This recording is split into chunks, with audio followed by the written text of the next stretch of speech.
വിശുദ്ധ കുരിശിൻ്റെ അടയാളത്താൽ ഞങ്ങളുടെ ശത്രുക്കളിൽ നിന്ന് ഞങ്ങളെ രക്ഷിക്കണമേ. ഞങ്ങളുടെ തമ്പുരാനെ, പിതാവിൻ്റെയും പുത്രൻ്റെയും പരിശുദ്ധാത്മാവിൻ്റെയും നാമത്തിൽ ആമേൻ.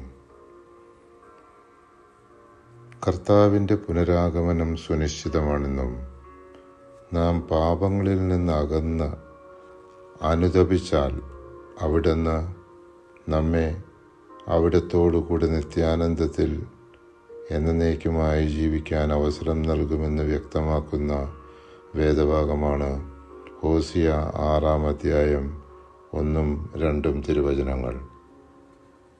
അവർ പറയും, വരുവിൻ, നമുക്ക് കർത്താവിങ്കിലേക്ക് മടങ്ങിപ്പോകാം. അവിടുന്ന് നമ്മെ ചീന്തിക്കളഞ്ഞു, അവിടുന്ന് തന്നെ സുഖപ്പെടുത്തും.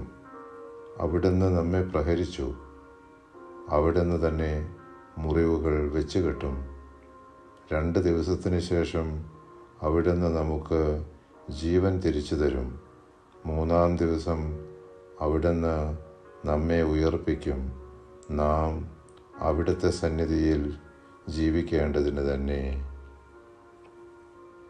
നമ്മുടെ പാപാവസ്ഥകളാൽ ഉണ്ടായിക്കൊണ്ടിരിക്കുന്ന ദൈവകോപം ശമിപ്പിക്കുന്നതിന് നമ്മുടെ കർത്താവിൻ്റെ പാടുപീഡകളെ കുറിച്ച് നമുക്ക് ധ്യാനിക്കാം.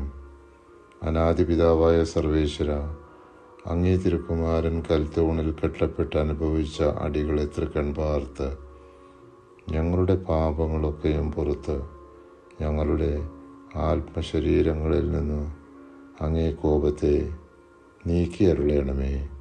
ആമേൻ.